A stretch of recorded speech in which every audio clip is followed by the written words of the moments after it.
War team అధికారులు ఉంటారో ఆ గ్రామాల్లో కానీ వాళ్ళు కానీ సరైన ఏర్పాటు చేసుకోవాలి. అంటే మరి ఉదయం నుంచి మధ్యలో బ్రేక్ రోజు కాబట్టి సాయంత్రం ఉంటుంది కాబట్టి ఎండ కూడా ఉంటుంది. అంటే టెంట్ చేసుకోవడం కావచ్చు, తొక్కిసినట్టు ఉండకుండా బ్యారికేడ్ లాంటిది క్యూ ఏర్పాటు చేసుకోవడం కావచ్చు. నంబర్ ఎక్కువ వచ్చినప్పుడు సింగిల్ టేబుల్ కాకుండా నంబర్ ఆఫ్ టేబుల్స్ చేయడం కావచ్చు. అంటే అంతే ఒకే రోజు కాదు కాబట్టి కంటిన్యూటీ ఉంది కాబట్టి తొక్కిసారి కూడా అవుతుంది. అంటే ఈ మెసేజ్ కూడా ప్రాపర్గా డెలివర్ చేస్తే ఆతృత తొందర ఉంటుంది కాబట్టి అందరూ ఒకటేసారి అవసరం ఉంటుంది కాబట్టి సో ఈ యొక్క సమాచారం ఇచ్చేటువంటి కార్యక్రమం చేసి ఒక దశల వారీగా ఈ యొక్క నిర్ణీత వ్యవధిలో ఈ సామాజిక భద్రత కార్యక్రమాన్ని సంక్షేమ కార్యక్రమాలు చేస్తాం సార్. ఒకటి టోటల్గా ఒకటి యావత్ జిల్లా యంత్రాంగానికి అలాగే గౌరవ పెద్దలు ప్రజాప్రతినిధులు కూడా ఇందులో అందరూ కూడా భాగస్వాములు కావాలి. ఏదో క్యాజువల్ డోర్లో కాకుండా ఎక్కడ కూడా పొరపాటు జరగకుండా ఇందులో టోటల్గా లీనమై పనిచేయాల్సినటువంటి అవసరం ఉంది. పారదర్శకమైనటువంటి పద్ధతిలో అలాగే జవాబుదారీగా ఉండాలి. టోటల్గా ఇది తీసిన తర్వాత నెక్స్ట్ ప్రాసెస్ ఉంటుంది. అంటే డాటా ఎంట్రీ వాటి నెంబర్లు ఇవ్వడం కావచ్చు, ఇవన్నీ కూడా ప్రాసెస్ చేయాలి. చేసిన తర్వాత నెక్స్ట్ ప్రాసెస్ కూడా కంటిన్యూ ఉంటుంది. కానీ ఇక్కడ పొరపాటు జరిగితే మళ్ళీ ఇంకొకసారి పెట్టడానికి మళ్ళీ ఇంకోసారి ఇంప్లిమెంట్ చేయడానికి కాబట్టి ఇక్కడ కూడా ల్యాబ్స్ కూడా రెండవది వాట్సాప్ కూడా ఉంటాయి.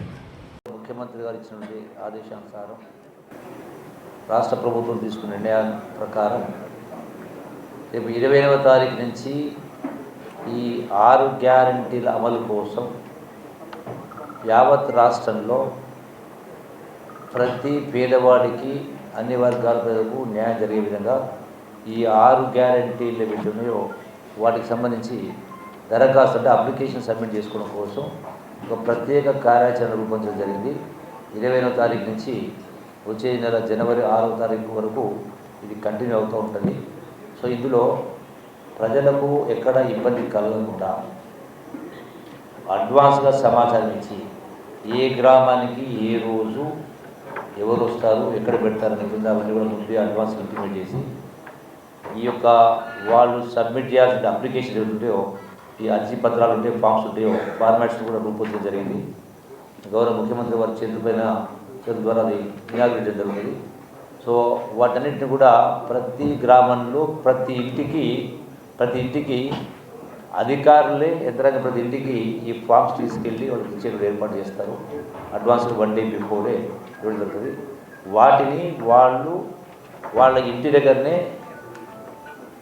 చదువు వచ్చిన వాళ్ళు ఫిలప్ చేస్తారు, చదువు రాని వాళ్ళ కుటుంబంతో చదువు వచ్చిన వాళ్ళు ఫిలప్ చేయించుకొని ప్రతి ఇంటికి ఒక ఫార్మాలిటీస్ ఇవ్వడం జరుగుతుంది. అందులో వాళ్లకు ఈ 6 గ్యారంటీకి సంబంధించిన అంశాలు అది పెన్షన్ కావచ్చు, డబుల్ బెడ్రూమ్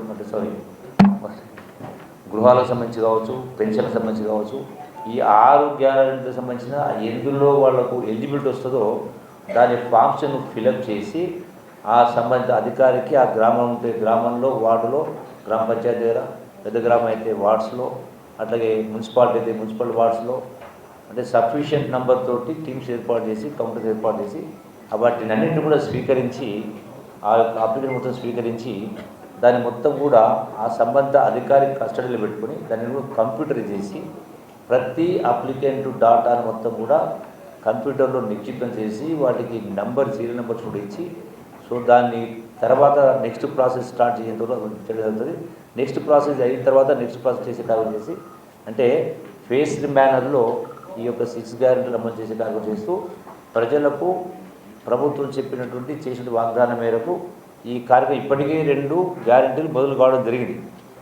అది మహిళలకు ఫ్రీ బస్సు కావచ్చు, ఇంకోటి కావచ్చు, ఇవన్నీ కూడా వరుసగా స్టార్ట్ అయ్యి మిగతాయి కూడా ఫేస్డ్ మేనర్లో చేసే కార్యక్రమం చేస్తాం. వీటన్నిటి కూడా అధికారులను సమాయత్తం చేయడం జరిగింది. యావత్ జిల్లా యంత్రాంగం వచ్చింది. ఇందులో ప్రజాప్రతినిధులు కూడా పాల్గొనమని చెప్పడం జరిగింది. అధికారులను కూడా పాల్గొంటారు. సో ఎక్కడ ఎవరికి ఇబ్బంది లేకుండా టోటల్గా సంపూర్ణంగా ఈ యొక్క లక్ష్యం నెరవేరే పద్ధతిలో ఈ యొక్క కార్యక్రమం చేయడం జరిగింది.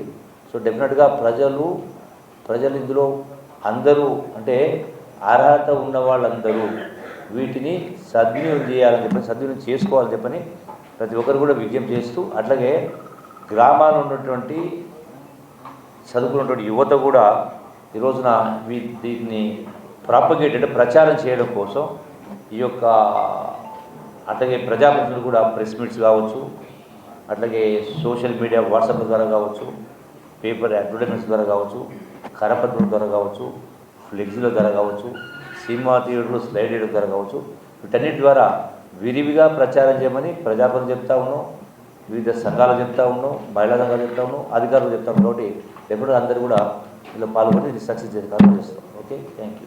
మరిన్ని వీడియోస్ కోసం ఛానల్ ని సబ్స్క్రైబ్ చేయండి, లేటెస్ట్ అప్డేట్స్ కోసం వాట్సాప్ ఛానల్ ని ఫాలో చేయండి అండ్ లింక్ డిస్క్రిప్షన్ లో ఉంది.